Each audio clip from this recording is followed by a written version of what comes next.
Nderuar televizionistë, përshëndetje, do të jemi bashkë në këtë edicion informativ këtu në Drita Televizion. Njohim me zhvillimet e ditës. Edi Rama betohet për herë të tretë si kryeministër i Shqipërisë dhe bashkë me të edhe 16 ministrat e kabinetit të ri, të cilët shkuan tek presidenti Ilir Meta për të vendorur në kushtetut. Ceremonia e betimit zgjati më pak se 15 minuta, por nuk u transmetua live. Rama dhe ministrat pas betimit ju drejtuan në këmbë kryeministrisë, ku pas fotos zyrtare ulën në tryezën ovale të qeverisë për mbledhjen e parë.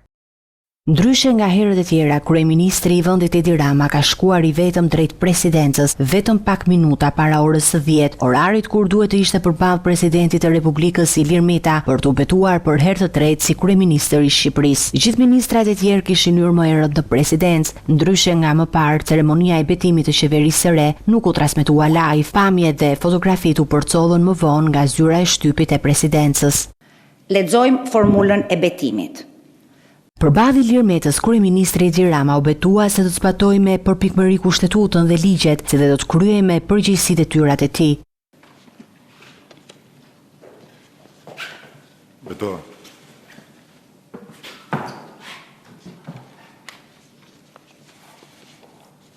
Nuk pati as shtrëngim duarsh mes presidentit Meta dhe kryeministrit Rama. Tensioni i shkaktuar nga konfliktet politike ndihej në ajër. Ceremonia e betimit të gjithë kabinetit qeveritar zgjati më pak se 15 minuta. Nga të gjithë anëtarët e Këshillit të Ministrave, procedura e betimit konfirmohet e realizuar dhe kjo ceremoni deklarohet e mbyllur. Ju urojmë anëtarëve të Këshillit të Ministrave punë të mbarë.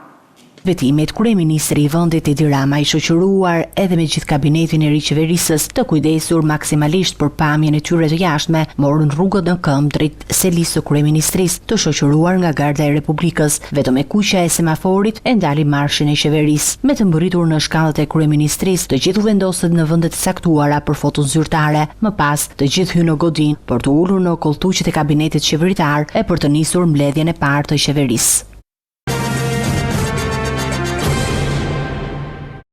Menjëherë pas betimit, Rama nuk ka humbur kohë duke zhvilluar në kryeministrim mbledhjen e parë të qeverisë së re dhe mesazhet në këtë mbledhje të parë Rama i kishte të drejtë për drejta për varësitë e tij, teksa i numëroi CV-a të kuqe ministrave, kryeministri i kujtoi atyre të gjithë rregullat në kodin e etikës, i cili sipas tij duhet të respektohen dhe s'do të ketë asnjë tolerim.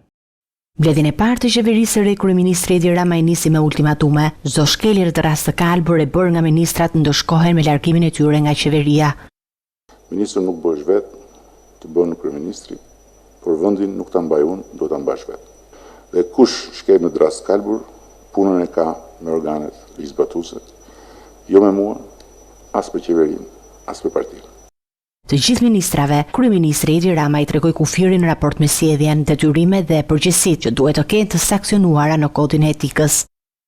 As që anëtarët e qeverisë nuk duhet të fluturojnë si rregull business class kur udhtojnë nëpër Europë. As që anëtarët e qeverisë nuk mund të shkojnë në pushime në shtetit.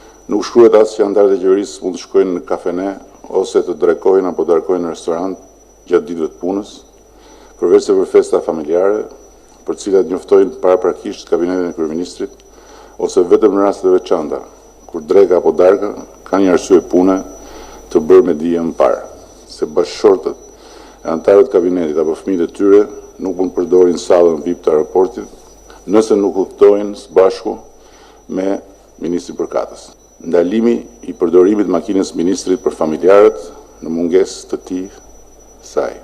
Dhe fakti që edhe për vetë ministrat u desh kohë që të mësoheshin me këtë praktikë elementare shtetërore, flet vetë për shkretirën tradicionale të ndërgjegjës së shtetit që trashëguam edhe në këtë drejtim. Ministri i përgjegjës duhet kërkojë ndjesë publike, ndërsa në rast përsëritje do duhet lirojë vendin në këtë tryezë. Për mos pasur asnjë ekuivok, kjo kornizë vlen po njësoj dhe për mua, dhe më vjen mirë ta them që jo vetëm se kam pasur problem të respektoj 8 vjet, po se kam problem të respektoj dhe 4 tjera. Nëse deri në vitin 2013 tha kreu i qeverisë çdo dhuratë përveçohej nga ministrat, kjo gjë siç nuk është bërë, as nuk duhet i shkojë në mend ministrave të ndodhur. Për këtë është krijuar Muzeu i Dhuratave. Nuk u lanë në këtë godinë asnjë dhuratë protokollare. Dhe të gjitha dhuratat, delegacioneve të çfarëdo natyre apo ato të individëve që të kalojnë një vlerë caktuar financiare, si për shembull orët e dorës, duhen inventarizuar dhe ose duhet qëndrojnë si pjesë e dekorit të zyrës suaj, ose duhet dorëzuar në stokun e muzeut dhuratave protokollare në godinën e Këshillit të Ministrave apo në godinën e ministrive, kur një hapësirë e tillë është e mundur. Nga ministrat dhe deri tek nënpunësi i thjeshtë i administratës duhet të jenë shërbëtor të qytetarëve. Rama tha se ministrat nuk duhet të mbajnë në kurriz gabimin e zyrtarëve të niveleve më të ulta, por të ndëshkojnë në rast abuzimesh. Mund të rrini që shkeme atë punë me shkop jo magjik, mbi kokë drejtorëve, shefave, përgjegjësave, dhe kujdohu poshtjush në përzyra dhe shërbimet e shtetit i lë qytetarët varur në telin e indiferencës burokratike. Pasi të zgjidhet një hall i sajuar prej tyre, shkopin kokës çdo miu që e ka sajuar. Kryeministri kërkoi që anëtarët e kabinetit qeveritar të jenë të përpik në raport me parlamentin. Prania juaj në komisionet parlamentare, kur mbrohen projektet e qeverisë, nuk duhet vjet në diskutim, përveç në raste ekstreme, pamundësie. Raportet me opozitën në parlament dhe jashti do duhet të ndryshojnë dhe asnjë reagim ndaj provokimeve ndaj pakicës politike, urdhëroi shefi i ekzekutivit. Ne nuk do t'i kundërpërgjigjemi me formatin e vjetër tradicional, më fletrufeve të konferencave të shtypit të opozitës. Është një format që e ka mbushur me kohë dhe e ka derdhur në fakt ka kohë kupën e durimit popullit. Prandaj nuk mund dhe nuk duhet të çojmë dëm jo asnjë ditë, po asnjë orë, duke u marrë me selagu me opozitën. Nismat ligjore të një peshe specifike, tha kryeministri, do duhet të diskutojnë me qytetarët përmes bashkëqeverisjes me popullin, e po ashtu problemet e tyre jo vetëm që do të dëgjohen, por edhe do të gjejnë zgjidhje. Distria Krasniqi dhe Nora Gjakova, dy medalistet e lojrave olimpike nga Kosova, do të jenë pjesë e forcave të armatosura të Shqipërisë. Kryeministri i vendit Edi Rama e deklaroi në mbledhjen e parë të kabinetit të Rama 3 se forcat e armatosura të Republikës së Shqipërisë do të kenë edhe një njësi të kampionëve. Rama tha se do të nis puna me punësimin e dy sportisteve që morën pjesë në lojrat olimpike 2021, Nora Gjakova dhe Distria Krasniqi. Kampionët kanë shprehur dëshirën për të bërë pjesë e ushtrisë shqiptare, ndaj dhe shprehu idenë e një njësie speciale. Përfshirjen në strukturat e forcave tona të armatosura të dy fitueseve të medaljeve të arta në lojrat olimpike veriore Tokyo 2020, shqiptaret nga Kosova, Distria Krasniqi dhe Nora Gjakova, të cilat kanë arritur diçka që është absolutisht e jashtëzakonshme dhe po ashtu kanë shprehur dëshirën që t'i bashkohen forcat armatosura të Republikës së Shqipërisë. Dhe këtu dua të shtoj se me Ministrin e Mbrojtjes jemi duke punuar që në forcat armatosura të Republikës së Shqipërisë të krijohet një njësi speciale e kampionëve që meritojnë të trajtohen për gjithë jetën me një status të veçantë. Pas marrjes së detyrës së re të qeverisë ka ardhur dhe urimet e ndërkombëtarëve, komisioneri për zgjerim Oliver Harlevej tha se dialogu konstruktiv politik është çelësi i fortë i koordinimit për Bashkimin Evropian. Ambasadorja e Shteteve të Bashkuara të Amerikës Yuri Kim uroi kryeministrin Edi Rama, ku tha se pret të bashkëpunojë me qeverinë për të forcuar demokracinë, drejtësinë dhe biznesin, ndërsa ambasadori i Bashkimit Evropian Luigi Soreka vuri theksin te integrimi, ku tha se shpreson që kjo çështje të jetë edhe fokus në programin e qeverisë. Komisioneri për zgjerim Oliver Harvey, ambasadori amerikan Yuri Kim dhe ai i Bashkimit Evropian në Tiranë Luigi Soreka kanë uruar kryeministrin Rama dhe qeverinë e re. Ata shkruajnë në Twitter duke theksuar se ky është një mandat historik ku priten reforma kyçe dhe integrimi në Bashkimin Evropian. Urime Edi Rama dhe qeveria e Shqipërisë në marrjen e detyrës pres me padurim të punojë për ju dhe pres që integrimet në Bashkimin Evropian dhe sundimi i ligjit të shfaqen në rendin e ditës. Dialogu konstruktiv politik është cilësi i fortë i koordinimit për në Bashkimin Evropian. Ndërsa nga ana tjetër, ambasadorja e Shteteve Bashkuara të Amerikës Yuri Kim shprehet urime kryeministrit Edi Rama për fillimin zyrtarisht të mandatit të tretë historik. Shtetet e Bashkuara të Amerikës presin që të punojnë intensivisht me Shqipërinë për të forcuar demokracinë, mbrojtjen dhe biznesin, urime dhe suksese. Ndërsa ambasadori i Bashkimit Evropian në Tiranë Luigi Soreka shkruan: "Ne përgëzojmë kryeministrin Edi Rama dhe qeverinë shqiptare për marrjen e detyrës së re. Ne presim që integrimi në Bashkimin Evropian të gjitha reformat e ndërlidhura përfshin sundimin e ligjit të shfaqjen lart në agjendën e qeverisë. Koordinimi i fortë interinstitucional është kyç për adherimin në Bashkimin Evropian." Tani do të ndjekim një blok të shkurtër informacionesh nga vendi.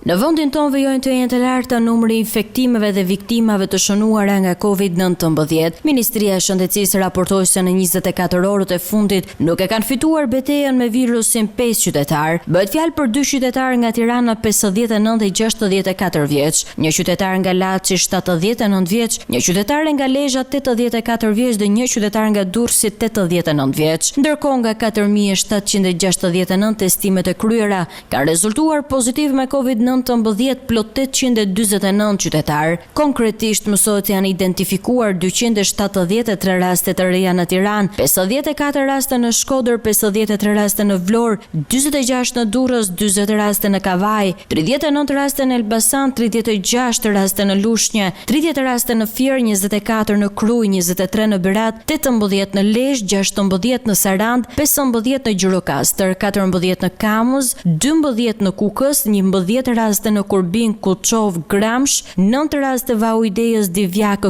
Korç, 7 raste në Dimal, 6 raste në Vor, Mallakastër, Devoll, 5 raste në Hasë, Dibër, Konispol, Peqin, 4 raste në Malsi e Madhe, Tropoj, Shijak, Patos dhe Maliq, 3 raste në Puk, Roskovec dhe Cërik, 2 raste në Selenic, Delvin, Skrapar, Poliçan, si dhe nga një rast në Fusharës, Mirdit, Mat, Klos, Himar, Libohov, Përmet, Këlcyr, Memalia, Tepelen, Pogradec dhe Librazh. Aktualisht në spitalet Covid po marrin trajtim 216 pacient, nga të cilët 25 prej tyre janë në gjendje më të rënduar shëndetësore. Në 24 orët e fundit rezulton se janë shëruar nga virusi edhe 982 qytetar, duke çuar numrin e të shëruarve në 146.827 që nga fillimi i epidemisë. Aktualisht janë 12.772 pacientë aktiv me COVID-19 në të gjithë vendin, në një kohë që numri i rasteve pozitive në total ka shkuar tashmë në 162.173.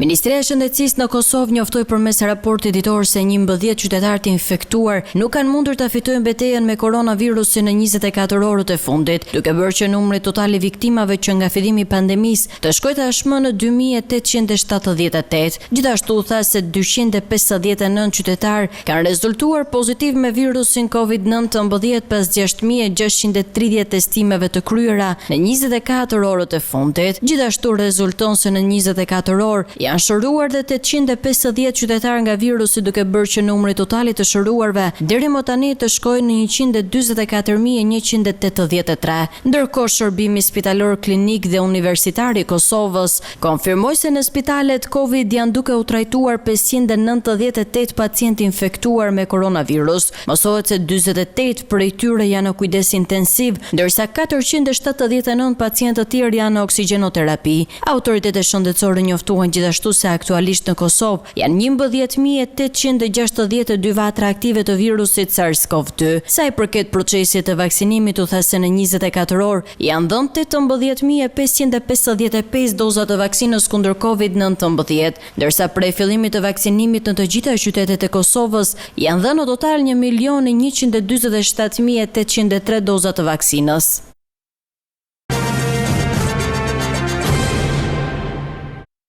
Ish-komisari Festim Lela i arrestuar në kuadër të operacionit antidrogës Shpirti ka kërkuar ndryshimin e masës së sigurisë. Lela pretendon se vuan nga një sëmundje. Duke marrë parasysh për këtë pretendim, GKKO kërkoi ekspertim nga mjekësia ligjore për rastin në fjalë. Në vitin 2017 ai ka qenë i përfshirë në trafikun e 2.5 ton drog nga Ankona në Durrës dhe madje atëherë prokuroria kërkoi 17 vite burg për të.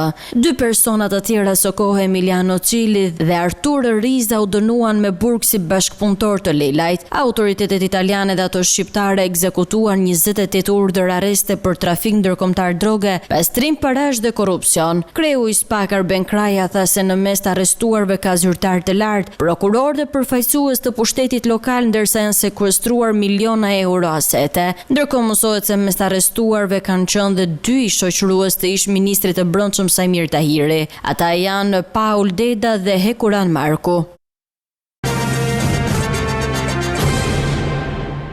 Në gjithë vendin vijoi kontrollet intensive për evidentimin dhe ndëshkimin e drejtuesve të automjeteve dhe motomjeteve që abuzojnë me rregullat e qarkullimit rrugor, duke rrezikuar përfshirje në ngjarje rrugore me pasoja për jetën. Edhe gjatë 24 orëve të fundit janë konstatuar përsëri shumë drejtues mjetesh që kanë tejkaluar shpejtësinë më shumë se limiti i lejuar dhe drejtues që kanë drejtuar mjetet në efektin e alkoolit apo në gjendje të dehur. Konkretisht në njoftimin zyrtar të policisë u tha se janë arrestuar në flagrancë 10 drejtues mjetësh, nga të cilët 3 për drejtimjeti pa leje drejtimi dhe 7 të tjerë për drejtimjeti në gjendje të dehur. Janë pezulluar 44 leje drejtimi, nga të cilat 27 për shpejtësi mbi normat e lejuara dhe 17 për drejtimjeti në efektin e alkoolit apo në gjendje të dehur. Po si rezultati kontrolleve dhe denoncimeve të adresuara nga qytetarët, janë dëshkuar me masë administrative në gjithë vendin dhe 768 drejtues mjetesh për shkelje që sjellin pasoja në jetën dhe shëndetin e përdoruesve të rrugës.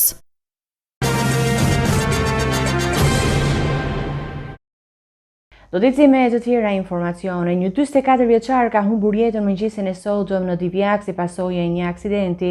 Ngjarja u regjistrua në aksin Divjak pushimi shoferit në fshatin Babunj, ku 44 vjeçari Altiment Qose, duke drejtuar automjetin tip Ford, ka dalë nga rruga dhe ka rënë në një kanal me ujë, ku përpasoj ka ndruar jetë.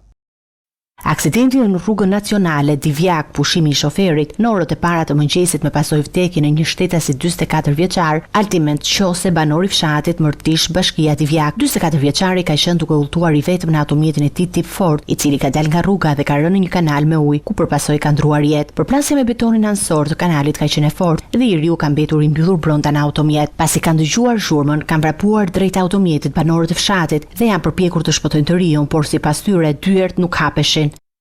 Nuk ishtë që t'i bëjmë, u detyrova që kur dola, morën telefon në 129. Në atë kohë erdhen pasaj ata, nuk u bëna shumë, erdhen me zjarë fikse, me ambulanca.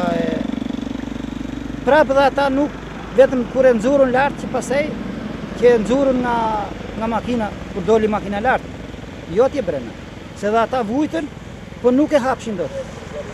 Ishin palos fare. Zjarë fikse e nxurën pëtua. Mezët. E nëzorën ata qunët e zjarë fikses, trupi pa jetë. E hodhën ambulancë, e monë e qonë morgun e Lushnjës. Ka ranë në gjadja rruga Divjakës, duke iku për në Lushnjë, ka ranë kanal, nuk dhije tjetër me qaj. Kanë qenë punojësit e zjarfiksve që kanë nxjerrë mjetin edhe më pas trupin e pajetët të riut. Policia po punon për zbardhjen e shkaqeve të aksidentit. Për më shumë se 48 orësh po punohet për të gjetur 61 vjeçarin Muharrem Plaku, i cili dyshohet të jetë i bllokuar në thellësinë nën tokës në një nga galeritë e zonës D të minjerës së Bulqizës. Operacionet e kërkimit vijojnë, por puna po ecën me ritme shumë të ngadalta për shkak të frikës për shembje të tjera në galeri që do të rrezikonin jetën e punojësve të shpëtimit. Nga e mërkura i bllokuar në galeri nuk dihet ende fati i minatorit dhe familjarët po presin jashtë. Në hyrjet e kësaj galerie duket se gjithçka është e qetë, por nën tunele po luhet fati tragjik i minatorit të 60 vjeçar Muharrem Plaku. Vetëm njoftim se aty po kërkohet për minatorin e bllokuar për datës 15 është një shërit i verdhë dhe fytyrat e pikëlluara të familjarëve që presin jashtë galerisë. Edhe në ditën e 4, reagimi mbetet i dobët. Informacionet vendosën të reagojnë përmes një deklarate për media, si një kundërpërgjigje të lajmeve që transmetuan gazetarët. Në galeri po punojnë disa grupe pune me 3 e 4 shpues dhe terreni është i vështirë e duhet kujdes. Ky ishte mesazhi i vetëm, por pas një detaj më shumë. Në galerinë 3 që menaxhohej nga kompania minerare Kadurtek kanë qenë duke punuar 6 minator, 6 vjeçari me profesion teknik, kanë qenë duke hapur frontin e ri të punës për minatorët që do të nxjerrnin më pas mineralin e kromit, por dyshohet se në thellësi ka pasur shembje pingule masive shkëmbore. 5 prej minatorëve mundën të shpëtojnë me dëmtime të lehta, ndërsa kolegu i tyre mbeti i bllokuar. Subjekti minerar Kadurtek SHPK ka administrator Kaplan Duriçen dhe bashkëpunëtor vëllezërit e tij Myfit dhe Ilber Duriçi, ndërsa policia bën të ditur se ka nisur hetimet për zbardhjen e ngjarjes, por ende nuk ka asnjë person të ndaluar. Davide Pecorelli, i cili rezulton i zhdukur prej më shumë se 8 muajsh, rezulton që të jetë gjallë. Makina e biznesmenit italian u gjetë djegur në Puk. Ky fakt është bërë i ditur nga gruaja e tij, e cila mësohet se ka folur me 45 vjeçarin në telefon.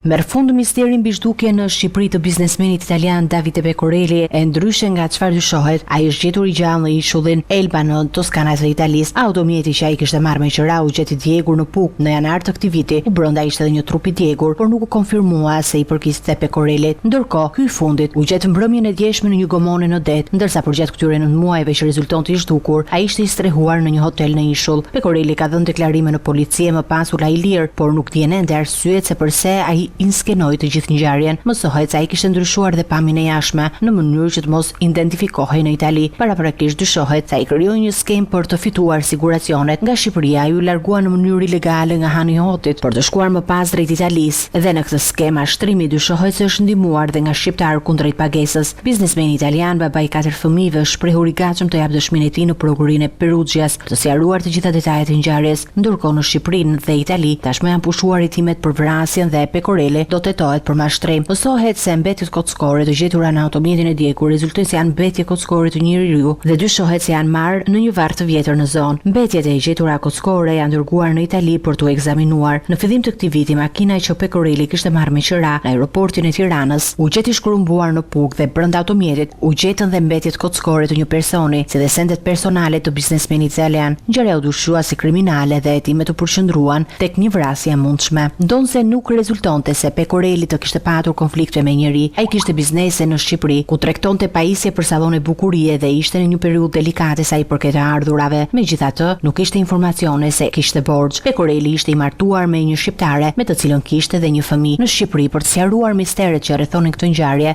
erdhën edhe hetues italian, por pa hedhur dritë. E ndërsa hetuesit punonin për të zbuluar se kush e vrau biznesmenin italian në Shqipëri, ngjarjet morën kthes tjetër mbrëmjen e 17 shtatorit ku Pecorelli u gjet shëndoshë mirë teksa jetonte në një hotel në ishull.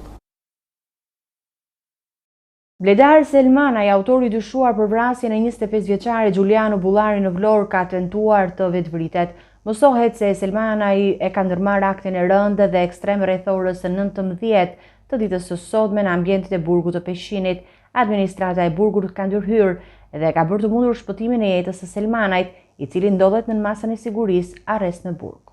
Bledar Selmanaj, autori dyshuar për vrasjen e Giuliano Bullarit, ka tentuar të vetvritet në burg. Ka qenë hyrja në kohë e administratës së burgut që ka bërë të mundur shpëtimin e jetës së të burgosurit. Mësohet se në aktin që Selmanaj ka tentuar të kryej, ka ndikuar gjendja e tij psikologjike. Sipas burimeve, kanë qenë rojet e burgut që kanë konstatuar Selmanajin që ka tentuar të vetvritet në qeli dhe e kanë penguar në momentin e fundit. Dyshohet se gjendja e tij është shënduar pasi ka parë familjarët e tij të shprehen se ai duhet vrarë, ndërkohë vëllai dhe nëna e kanë konsideruar si të çmendur. Kjo deklaratë familjarëve ka ardhur pasi Selmanaj ka përmendur në komisariatin e Vlorës emra nga bota e krimit dhe qytetet që sipas tij janë kryer vrasjet. Ai gjithashtu ka treguar dëshmi të tij mbi vrasjet e ndodhura kohët e fundit në Vlorë. Ai ka treguar dhe vendodhjen eksakte në lidhje me vrasjet. Ai ndodhet në infirmerinë e burgut në kujdesin mjekësor jashtë rrezikut për jetën. Selmanaj ndodhet në masën e sigurisë arrest në burg, pasi dyshohet se është autori i vrasjes së 25 vjeçarit Giuliano Bullarit në Vlorë. Vrasja ndodhi në Pabic të Vlorës. Blerja e një sasie droge për 100 kg hashash dyshohet të jetë bërë shkak i vrasjes me 3 plumba të 25 vjeçarit nga Peshqini. Autori i krimit Bledar Selmanaj ka dhënë një dëshmi kontradiktore në polici, duke pohuar se blerja e kësaj sasie droge nga shokët e Giulianos është bërë në Vlorë dhe se pagesa është kryer me para false. Por pavarësisht kësaj dëshmie, Bledar Selmanaj nuk ka pranuar autorsinë e krimit, duke pretenduar se ai nuk e ka qelluar shokun e tij me armë. Pas mbërritjes së dosjes nga prokuroria e Elbasanit për 2 vrasjet e ndodhura në këtë qytet në korrik të vitit 2020, Emiliano Ramazani dhe Rigel Surunajt, GKK-ja u ka zgjatur 3 të arrestuarve për këtë ngjarje dhe 3 muaj afat në paraburgim pas kërkesës së SPAK-ut. Gjykata e posaçme ka zgjatur edhe me 3 muaj afatet e paraburgimit për Erion Alibei dhe 2 të arrestuarit e tjerë Giuliano Hoxha dhe Euglen Halili, të akuzuar si bashkëpunëtor në vrasjen e Emiliano Ramazanit me 20 korrik 2020 dhe vrasjen me paramendim të Rigel Runajt me 29 korrik të vitit 2020. Ngjarje këto të ndodhura në Elbasan. Fillimisht kjo dosje u hetua në prokurinë e Elbasanit, e cila u përcjell për kompetencë prokurisë së posaçme me argumentin që të dyshuarit kanë vepruar në kuadër të grupit të strukturuar kriminal, por prokurorët e prokurisë së posaçme kanë vërejtur se dosja ka mangësi në hetim, pasi ende nuk është identifikuar autori i vrasjes së Emiliano Ramazanit, por vetëm 2 bashkëpunëtorët që kanë patur rolin e ndihmësit. Sipas akuzës dyshohet se porositë i vrasjes është Erion Alibei ose Dylgjeri, arrestuar me 8 shtator të vitit të shkuar. Pistat kryesore për të dyja ngjarjet është hakmarrja për ngjarjen e Bredasheshit në dhjetor të vitit 2018, ku ekzekutua në një atentat mafioz i vëllai i Erionit, Endri Alibei, i njohur me Nofkon Tarzani. Atë natë mbeti i vrarë dhe xhaxhai i tij Arben Dylgjeri dhe shtetasi turk Erdal Durnaj. Euglen Halili ka rrëfyer para hetuesve. Ai ka kryer vrasjen e Rigel Runajt për llogaritë të Giuliano Hoxhës. Për këtë krim, ai do të merrte një shumë gati 100.000 euro. Runaj ishte miku i Emiliano Ramazanit, 39 vjeçari që u ekzekutua me armë në momentin që po i hipte në automjetin e tij, pasi kishte dalë nga palestra. Alibei rezulton të jeti përfshirë në trafikun e kokainës në Itali. Ai është arrestuar bashkë me vëllain e tij të ndjer në vitin 2013 në Itali në kuadër të një operacioni antidrog. Eci Motej, zëvendës ndihmës sekretari për çështjet e Europës dhe Euroazisë, Gabriel Escobar, që një herësh është dhe i dërguar i Departamentit Amerikan të Shtetit për Ballkanin Perëndimor, tha se duhet arrihet një dialog ndërmjet Kosovës dhe Serbisë dhe një nga çështjet që duhet të kërkojë me patjetër një zgjidhje të menjëhershme është ajo e personave të pagjetur. Zëvendës ndihmës si sekretari për çështjet e Evropës dhe Euroazisë, Gabriel Escobar tha se Shtetet e Bashkuara kanë besim që i dërguari i Bashkimit Evropian për dialogun, Miroslav Lajçak, do të arrijë synimin e dialogut ndërmjet Kosovës dhe Serbisë, e që sipas tij është arritja e një zgjidhjeje ndërmjet 2 shteteve. Escobar, që një herësh është i dërguari i Departamentit Amerikan të Shtetit për Ballkanin Perëndimor, tha se çështjet që kërkojnë zgjidhje të menjëhershme është ajo e personave të pagjetur. Tema më urgjente që do të lëviz gjërat përpara në dialog është çështja e personave të pagjetur. Kjo është një temë humanitare që nuk duhet të bllokohet për shkak të mosmarrëveshjeve politike. Ka familje që po presin me vite për të kuptuar se ç'ka ndodhur me të dashurit e tyre. Unë thjesht nuk e kuptoj pse për këtë çështje nuk mund të ketë kompromis, tha Escobar. Ai tha se ka edhe një sër çështjesh për të cilat kanë punuar dhe nuk kanë asnjë ndikim në statusin, siç janë lidhjet ekonomike që tashmë ekzistojnë, rivitalizimi i tyre në mënyrë që të jenë funksionale. Shembull është çështja e targave të veturave, është edhe çështje për energjinë në veri të Kosovës. Pra ka një sër çështjesh të vogla që mund të zgjidhen menjëherë, tha ai. Gabriel Escobar ka marrë postin e zëvendës ndihmësit të sekretarit për çështjet të Evropës dhe Euroazisë në fillim të shtatorit. Ai në këtë postë pason Matthew Palmerin. Të nderuar televizionistë, kemi mbritur në fund të edicionit informativ. Ju faleminderit për vëmendjen tuaj. Bashkë miru takofshim.